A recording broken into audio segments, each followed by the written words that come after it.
ओम शांति 16/4/2023 के अव्यक्त बाप दादा के मधुर धारणा युक्त महावाक्य हैं। रिवाइज हैं 3/4/94। हेडिंग है मुरली की संतुष्टता का आधार। 3 बातें बाबा ने बताई: संबंध, संपत्ति और सेहत, तंदुरुस्ती। संबंध, संपत्ति और तंदुरुस्ती। आज दिलाराम बाप अपने सदा संतुष्ट रहने वाली संतुष्ट आत्माओं व संतुष्ट मणियों को देख रहे हैं। ये रूहानी मणियों की चमक सारे दरबार को चमका रही है। संतोषी आत्माएं स्वयं को भी प्रिय और सर्व को भी प्रिय। नवरात्रि समाप्त हुई है ना, तो देवियों की 9 देवियों की पूजा की, व्रत रखे, पर संतोषी माना जो संतुष्ट रहने वाली और संतुष्ट करने वाली। तो हमने व्रत तो रखे और पूजा भी की, लेकिन जो उन देवियों के अंदर गुण थे वो सदा संतुष्ट रही, औरों को संतुष्ट किया। क्या उन गुणों की प्राप्ति मुझे हुई? वो गुण धारण करने की मैंने अपने अंदर कोशिश की, क्योंकि भोजन का व्रत रख लेना कोई बड़ी बात नहीं है, सहज है। ये भी कंट्रोलिंग पावर है, अच्छी बात है, लेकिन व्रत हमें लेना है कि मुझे सदा प्रेम से चलना है, प्यार से चलना है। हर एक के साथ अपने संबंध प्यार के रखने हैं, संबंधों में दरार नहीं लानी है। अपना भाव सरल, शीतल, संतोष का बनाना है। तो वो दिव्य गुण मेरे में जो देवियों के हैं आने चाहिए। वो भी तो हमारी जैसी देवियाँ 2 हाथ पाँव वाली हैं ना, उनको देवियाँ कहते हैं क्योंकि दैवी गुण हैं। उन्होंने तपस्या की उन गुणों को धारण करने की। शिव परम पिता परमात्मा जो सर्वशक्तिमान है, उनसे इतनी शक्ति ली, तो हम भी उनके समान ऐसे देवी बने, तब वो व्रत रखना भी सार्थक होगा। पूजा नहीं, लेकिन पूजनीय लायक देवी के समान बनना है। तो संतोषी आत्माएं स्वयं को भी प्रिय और सर्व को प्रिय और बाप को भी प्रिय। जो संतुष्ट रहते हैं वो स्वयं को प्रिय, बाप को प्रिय और सर्व को प्रिय हों। तो ऐसे हो ना, क्योंकि श्रेष्ठ ब्राह्मण जीवन में अब प्राप्ति का नाम ही नहीं है। सर्व प्राप्ति संपन्न आत्माएं हो, तो जहाँ सर्व प्राप्ति है वहाँ सदा संतुष्टता स्वतः और स्वाभाविक है ही।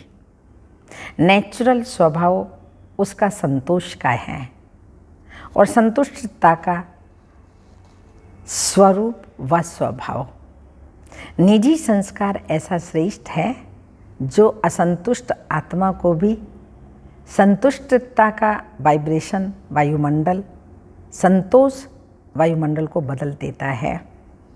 इस संगम युग में विशेष बाप दादा की देन कौन सी है? संगम युग पर बाप दादा की देन संतुष्टता है। एक संतुष्टता की विशेषता और विशेषताओं को भी सहज अपने समीप लाती है, लेकिन सदा संतुष्ट हो। कभी हैं कभी नहीं, कब कैसे नहीं, सदा संतुष्ट हों। परिस्थिति कितनी भी बदले, लेकिन संतुष्टता की स्थिति को परिस्थिति बदल नहीं सकती।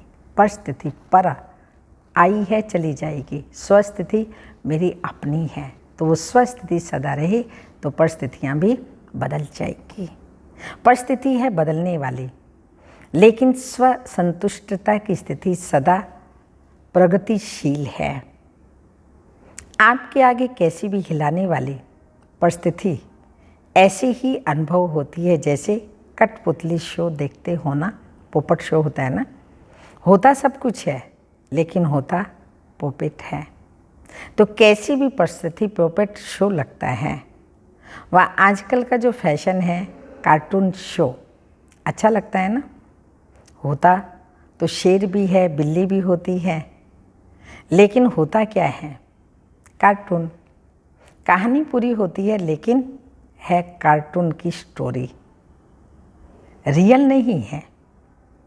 कभी भी कोई भी परिस्थिति आए तो यही समझो, क्या कभी भी कोई भी परिस्थिति आए यही समझो एक बेहद के स्क्रीन पर कार्टून शो चल रहा है, वह पोपट शो चल रहा है, तो वह देख कर के परेशान होंगे कि मनोरंजन करेंगे। शो देखना तो अच्छा ही है ना। तो यह माया का व प्रकृति का यह भी एक शो है। प्रकृति द्वारा, माया द्वारा जो भी परिस्थितियाँ आती हैं तो समझो यह शो है, जिसको साक्षी स्थिति में सदा संतुष्टता के स्वरूप में देखते रहो। साक्षी होकर संतुष्टता के रूप में देखते रहो, अपनी शान में रहते हुए देखो। संतुष्ट मणि हूँ, संतोषी आत्मा हूँ, ये है संगम का श्रेष्ठ शान। संतोषी आत्मा हूँ, संतुष्ट मणि हूँ, ये संगम का श्रेष्ठ शान है। तो शान में स्थित होना आता है ना, कि परेशान होना अच्छा लगता है। सदा संतुष्टता की विशेषता को इमर्ज रूप में स्मृति में रखो। संतुष्टता की विशेषता को इमर्ज रूप में स्मृति में रखो। प्राप्तियों में विशेष संबंध और संपत्ति भगवान से जो प्राप्त हुआ है, बाप और बच्चे का संबंध है, तो संपत्ति आवश्यक है। संबंध में भी अगर एक ही संबंध अप्राप्त है, संबंधों में एक भी संबंध अप्राप्त है, तो संपूर्ण संतुष्टता नहीं होगी। तो संबंध में भी सर्व चाहिए और अविनाशी चाहिए। हमारा संसार परमात्मा है, परमात्मा से ही हमारे सर्व संबंध हैं। सर्व संबंध बाबा परमात्मा से जोड़ करके उन संबंधों की प्राप्ति अर्थात रस लेना है। एक भी संबंध की कमी होगी तो जीवन में संतुष्टता नहीं होगी। तो सर्व संबंधों की प्राप्ति, और सो भी अविनाशी चाहिए। अगर कोई भी संबंध विनाशी है तो अप्राप्ति और असंतुष्टता स्वतः हो जाती है। लेकिन एक ही वर्तमान संगम युग है, जिसमें सर्व अविनाशी संबंध एक बाप से ही अनुभव कर सकते हो। सतयुग में भी संबंध बहुत थोड़े हैं, सर्व नहीं है। लेकिन इस समय जिस संबंध की आकर्षण हो, अनुभूति करना चाहें, वो संबंध परमात्मा द्वारा अनुभव कर सकते हो।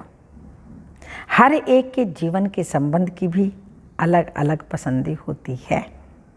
किसी को बाप का संबंध इतना अच्छा नहीं लगेगा, फ्रेंड ज़्यादा अच्छा लगेगा।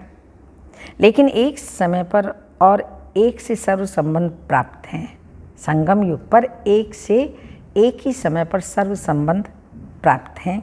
सर्व प्राप्ति है कि कुछ रहा हुआ है, पूछ रहे हैं बाबा, सर्व प्राप्ति है सर्व संबंधों से या कुछ रहा हुआ है? पीछे बैठे हुए क्या समझते हैं? आज नए नए को आगे बिठाने का चांस दिया है। अच्छा, जो इस कल्प में इस बार पहली बार आए हैं वो हाथ उठाओ। भले पधारे। बाप दादा की पदम गुणा स्नेही संपन्न वेलकम कर रहे हैं। नए होते भी कल्प के अधिकारी हैं। ये तो समझते होंगे ना, बाप दादा सदा कहते हैं बड़े तो बड़े लेकिन छोटे समान बाप हैं। इसलिए सदा अपने रूहानी बेहद के संपूर्ण अधिकार के निश्चय और नशे में रहो। बेहद का नशा है कि हद का नशा रखना है। देखो कितने श्रेष्ठ अधिकारी हो, जो स्वयं बाप ऑलमाइटी अथॉरिटी के ऊपर अधिकार रख लिया। हमारा अधिकार किसके ऊपर है? सर्वशक्तिमान ऑलमाइटी अथॉरिटी बाप पर रखा। परमात्म अधिकारी, इससे बड़ा अधिकार और कोई होगा क्या? जब बीज को अपना बना लिया तो वृक्ष तो समाया हुआ है ही ना। बीज में सारा वृक्ष समाया हुआ होता है। सर्व संबंधों का भी अविनाशी अधिकार ले लिया। और संपत्ति ने भी अगर सिर्फ स्थूल संपत्ति है तो भी सदा संतुष्ट नहीं रह सकते। स्थूल संपत्ति के साथ साथ अगर सर्व गुणों की संपत्ति, सर्व शक्तियों की संपत्ति और श्रेष्ठ संपन्न ज्ञान की संपत्ति रही तो संतुष्टता सदा, अगर कमी रही थोड़ी भी किसी भी संपत्ति में तो संतुष्टता सदा नहीं रह सकती। लेकिन आप सबके पास ये श्रेष्ठ संपत्तियां हैं। संपत्तिवान होना, दुनिया वाले तो सिर्फ स्थूल संपत्ति वाले को संपत्ति भव का वरदान देते हैं, लेकिन आप सबको वरदाता बाप ने सर्वश्रेष्ठ संपत्ति भव का वरदान दे दिया। तो सब संपत्ति है ना। कितनी संपत्ति है हमारे पास, ज्ञान की, गुणों की, सर्व शक्तियों की, समय की, दुआओं की, परमात्मा के प्यार की, स्नेह की, सब संपत्तियां हैं, खजाने हैं जो बाबा ने बच्चों को दिए हैं वरदाता बन करके वरदान रूप में। तो हमें भी मास्टर वरदाता बन सबको बांटना है।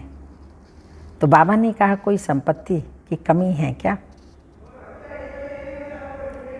कि कोई कम है, फुल है ना।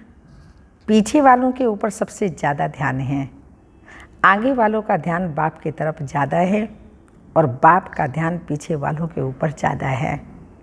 जितना ही दूर हैं उतना ही नैनों में समाये हुए हैं। साकार वतन में साकार की बातें होती हैं। देखो परम धाम में आप सभी आत्माएं कितनी समीप होंगी, सभी साथ होंगे ना। और सूक्ष्म वतन में भी इतना बेहद है जो जितना समीप आना चाहे आ सकते हैं। लेकिन बच्चों का स्नेह निराकार और साकार को भी साकार बनाना, आकार को भी साकार बनाना चाहता है। तो बाप क्या कहते हैं, जी हजूर, जी हाजिर। बच्चे तो बाप के भी हजूर हैं, मालिक है ना। मालिक को हजूर कहा जाता है और बालक को भी मालिक कहा जाता है। तो सभी कौन हो, कौन हो सभी? संतुष्ट मणियाँ, संबंध में भी संतुष्ट, संपत्ति में भी संतुष्ट, संबंध संपत्ति, और तीसरी होती है सहित तंदुरुस्ती। आप सभी तंदुरुस्त हो ना, कि बीमार हो? सभी तंदुरुस्त है ना, स्वस्थ व्यस्त मस्त हो ना। आत्मा तो तंदुरुस्त है ना। अगर शरीर बीमार है भी, हिसाब किताब चुक तो होते हैं, लेकिन आत्मा तो तंदुरुस्त है ना। शरीर की कोई बात ही नहीं, आत्मा सदा शक्तिशाली है। संगम पर श्रेष्ठ सहित व तंदुरुस्ती है आत्मा की तंदुरुस्ती। इस समय की आत्मा की तंदुरुस्ती जन्म जन्म के शरीर की तंदुरुस्ती भी दिलाती है। लेकिन इस समय थोड़ा सा प्रकृति अपना रूप दिखाती है। शरीर भी प्रकृति है ना, तो बीमारी सिमारी होती, ये भी अपना रूप दिखाती है। इसमें भी कोई बड़ी बात नहीं, यह है कार्टून शो। तो सर्व प्राप्तियां हैं ना, संबंध भी हैं, संपत्ति भव भी हैं, सर्व संबंध भी हैं और सदा तंदुरुस्त भव भी हैं। तीनों वरदान वरदाता बाप से मिले हुए हैं। तो वरदानों को समय पर कार्य में लगाओ। सिर्फ वरदान सुनकर खुश नहीं हो जाओ कि हाँ आज मुझे बहुत अच्छा वरदान मिला, या सिर्फ नोट करके नहीं रखो। लेकिन समय पर वरदान को काम में लगाने से वरदान कायम रहते हैं। अगर वरदानों को समय पर काम में नहीं लगाया तो वह वरदान ही रहेगा, फल नहीं देगा। वरदान तो अविनाशी बाप का है, लेकिन वरदान को फलीभूत करना है। बीज तो है, लेकिन उसमें फल कितना निकालते हो, कितना उसका फल निकलता है। बीज है, वृक्ष बन गया, कितना फल आता है, वह आपके हाथ में है। कोई सिर्फ वरदान के बीज को देख कर के ही खुश रहते हैं, बहुत अच्छा बहुत अच्छा, लेकिन फलदायक बनाओ। बार बार स्मृति का पानी दो। फलदायक कैसे बनेगा? बार बार उस वरदान को स्मृति में लाओ, पानी दो। वरदान के स्वरूप में स्थित होने की धूप दो। उस वरदान के रूप में, जो वरदान बाबा ने दिया है उसके स्वरूप में स्थित हो जाओ। जैसे बाबा ने स्वदर्शन चक्रधारी कहा, तो मैं उसके स्वरूप में रहूं, तो किसी के भी परदर्शन नहीं होंगे, बुराई नहीं देखेंगे, वर्णन नहीं करेंगे, तो स्वदर्शन चक्रधारी व्यर्थ मुक्त बन जाएगा। तो बाबा ने कहा उसको धूप दो, कौन सी? स्वरूप में स्थित होने की धूप दो। फिर देखो वरदान सदा फलीभूत होता रहेगा और वरदानों को भी साथ में लाएगा, और वरदान भी वो साथ में लाएगा, वरदानों के फल स्वरूप बन जाएंगे। तो आज के 3 वरदान को फलीभूत करना और समय पर जरूर याद रखना। समय पर भूल जाते हैं, पीछे पढ़ते रहते हो कि हाँ ये वरदान तो था। वरदानों को जितना समय पर कार्य में लाएंगे उतना वरदान और श्रेष्ठ रूप दिखाता रहेगा। तो सभी को वरदान मिला ना, सबको मिला ना। बाबा ने सबको वरदान दिया, लेकिन उसको फलीभूत करने के लिए, बढ़ाने के लिए स्थिति में रहो, स्वयं में धारण करो, तब औरों को करा सकेंगे। अच्छा, दादियों से मुलाकात। सूक्ष्म इशारों की भाषा को जानते हो ना, जो कहते हैं ना, इशारे से समझे देवता, कहने से समझे मनुष्य, कहने से भी ना समझे डैश डैश डैश। तो बाबा दादियों से पूछ रहे, इशारों की भाषा समझते हो ना?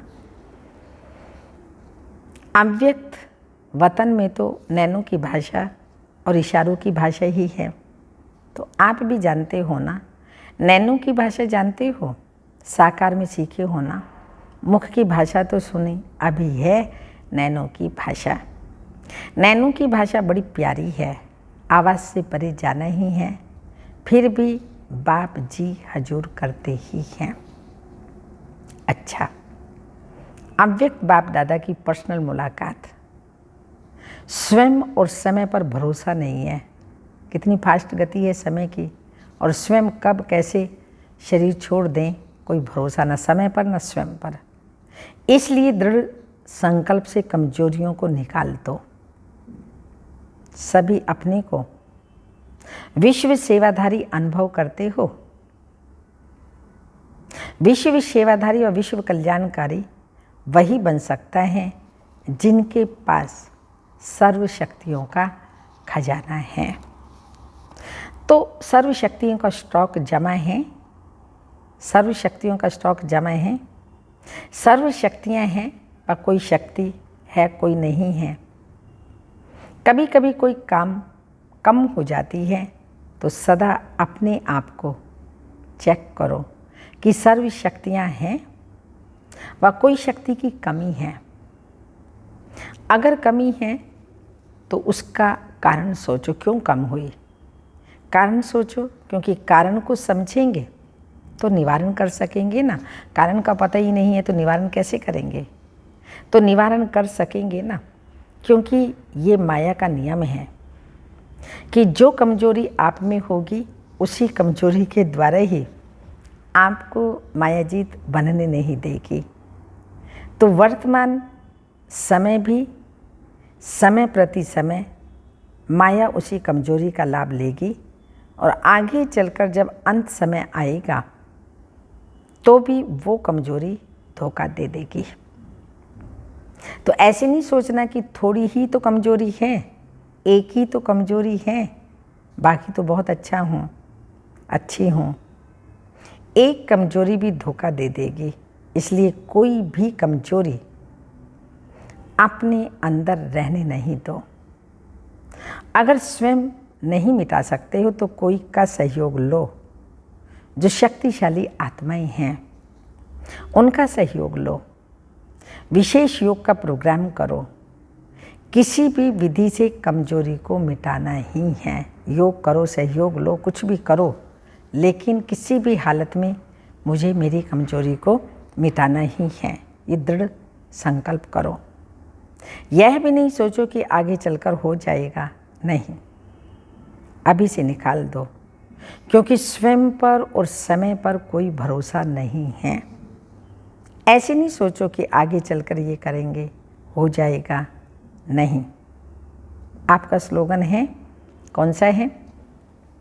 आपका स्लोगन है अब नहीं तो कभी नहीं। तो जो करना है वह अभी कर लो। कल करे सो आज कर, आज करे सो अब, पल में पल्ले होत है फिर करेगा कब। क्योंकि बाप समान संपन्न और आपका बाप से प्यार, बाप समान संपन्न बनना है तो आपका बाप से प्यार है, बाप जैसा बनना ही है। प्यार का प्रैक्टिकल स्वरूप क्या है? प्यार का प्रैक्टिकल स्वरूप बाप समान बनना ही है। जितना बाप से बहुत बहुत प्यार है, इतना ही पुरुषार्थ से भी बहुत बहुत प्यार है।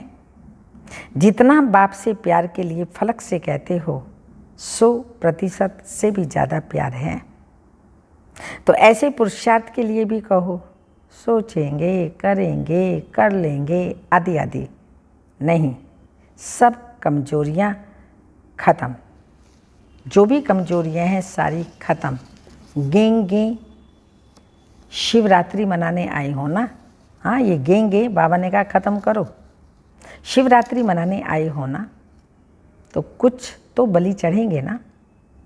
शिवरात्रि पर भी बलि चढ़ाते हैं ना, तो हमें कौन सी बलि चढ़ानी है? मैं सारा दिन करते हैं, मेरा घर, मेरा पति, मेरा बिजनेस, मेरे बच्चे आदि आदि, ये मैं की बलि चढ़ाना। बाप दादा सभी बच्चों को संपन्न देखना चाहते हैं। बाप का प्यार है, इसलिए बच्चों की कमी अच्छी नहीं लगती। तो क्या याद रखेंगे कि सदा संपन्न संपूर्ण बनना ही है। कि थोड़ी थोड़ी कंप्लेन करते रहेंगे,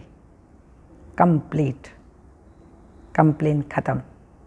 संपन्न बनना ही मनाना है। शिव जयंती, शिव बाबा का जन्मदिन मनाना अर्थात संपन्न बनना, यही मनाना है।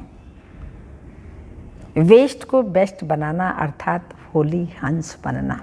वेस्ट को बेस्ट बनाना अर्थात होली हंस बनना। किसी में कोई भी कमजोरी है, कमी है, उसको भी हम अच्छाई में देखें। कोई बद्दुआएं दे रहे हैं, दुआओं में परिवर्तन कर लें। कोई दुख दे रहा है, उसको सुख में परिवर्तन कर लें। ये है वेस्ट को बेस्ट बनाना। जैसे साइंस के द्वारा भी वेस्ट चीज़ों को बेस्ट, फर्स्ट क्लास बना देते हैं, तो ये तो साइलेंस है। परमात्मा की याद से हम क्या नहीं कर सकते। हर नेगेटिविटी को पॉजिटिविटी में परिवर्तन करना, यही परमात्म शक्ति है। तो सभी अपने को सदा होली हंस अनुभव करते हो।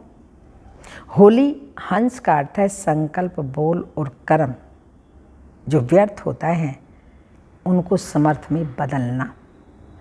क्योंकि व्यर्थ जैसे पत्थर होता है, पत्थर की वैल्यू नहीं, रतन की वैल्यू होती है। तो व्यर्थ को समाप्त करना अर्थात होली हंस बनना। तो व्यर्थ आता है, होली हंस फौरन परख लेता है। आता है व्यर्थ, जो होली हंस होगा उसमें परख शक्ति होती है, उसको फौरन परख लेता है कि ये काम की चीज़ नहीं है, ये काम की है। तो आप होली हंस होना तो व्यर्थ समाप्त हुआ। क्योंकि अभी नॉलेजफुल बने हो कि अगर अभी संकल्प, बोल या कर्म व्यर्थ गंवाते हैं तो सारे कल्प के लिए अपने जमा के खाते में कमी हो जाती है। जानते हो ना, नॉलेजफुल होना, तो जानते हुए फिर व्यर्थ क्यों करते हो? चाहते नहीं है लेकिन हो जाता है, ऐसे कहेंगे? जो समझते हैं अभी हो सकता है वो हाथ उठाओ। आप हो कौन? कौन हो? राजयोगी। तो राजयोगी का अर्थ क्या है? राजा होना। पहले तो अपनी कर्म इंद्रियों का राजा, स्वराज्य अधिकारी बनना, फिर विश्व राज्य अधिकारी बनेंगे। विश्व राज्य अधिकारी बनना चाहते हैं लेकिन स्वराज्य अधिकारी नहीं बने तो विश्व राज्य अधिकारी कैसे बनेंगे? तो राजा होना, तो मन को कंट्रोल नहीं कर सकते हो। किंग में तो रूलिंग पावर होती है ना, तो आप में रूलिंग पावर नहीं है। कंट्रोलिंग एंड रूलिंग पावर, सत्युग के प्रिंस बन रहे तो ये होनी चाहिए ना। अमृत बेले और फिर सारे दिन में बीच बीच में अपना ऑक्यूपेशन याद करो, मैं कौन हूँ। क्योंकि काम करते करते ये स्मृति मर्ज हो जाती है कि मैं राजयोगी हूँ। इसलिए इमर्ज करो, ये नियम बनाओ। ऐसे नहीं समझो कि हम तो हैं ही राजयोगी, लेकिन राजयोगी की सीट पर सेट होकर के रहो। नहीं तो चलते चलते कर्म में बिजी होने के कारण योग भूल जाता है, सिर्फ कर्म रह जाता है। जबकि कर्म और योग दोनों का बैलेंस रखना है। जब कर्म और योग का बैलेंस रखेंगे तो परमात्मा ब्लेसिंग्स मिलेंगी और परिवार की भी ब्लेसिंग मिलेंगी। लेकिन आप कर्म योगी कंबाइंड हो। योगी सदा ही रूलिंग पावर, कंट्रोलिंग पावर में रहें। फिर राजयोगी डबल पावर वाले कभी भी व्यर्थ सोच नहीं सकते। तो अभी कभी नहीं कहना, सोचना भी नहीं। राजयोगी वेस्ट कर सकते हैं? हाँ, राजयोगी वेस्ट कर सकते हैं? पूछो अपने आप से। तो ये कौन सा ग्रुप है? ये बेस्ट ग्रुप है। बाप दादा को भी बेस्ट ग्रुप अति प्यारा है। वेस्ट करने वाले नहीं, बेस्ट ग्रुप। और वही बाप दादा को प्यारा है। क्यों? 63 जन्म बहुत वेस्ट किया ना। अभी ये छोटा सा जन्म वेस्ट ही, हाँ, जो वेस्ट को भी बेस्ट बनाना है। थोड़ा छोटा सा संगम युग है, इसमें वेस्ट को भी बेस्ट बनाना है। फिर टाइम नहीं मिलेगा, यही टाइम है।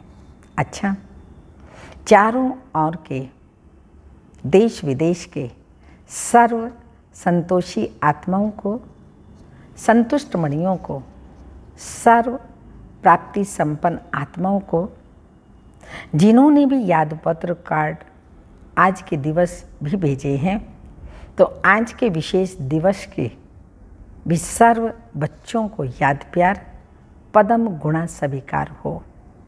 चाहे दूर बैठकर मन से दिल से मना रहे हो, चाहे सन्मुख मना रहे हो, कार्ड व पत्र सब पहले वतन में पहुंचते हैं। तो सभी के पत्र कार्ड शुभ संकल्पों की याद, शुभ भावनाओं की याद के रिटर्न में बाप दादा का विशेष याद प्यार और सर्व बालक सो मालिक बच्चों को गुड मॉर्निंग, डायमंड मॉर्निंग।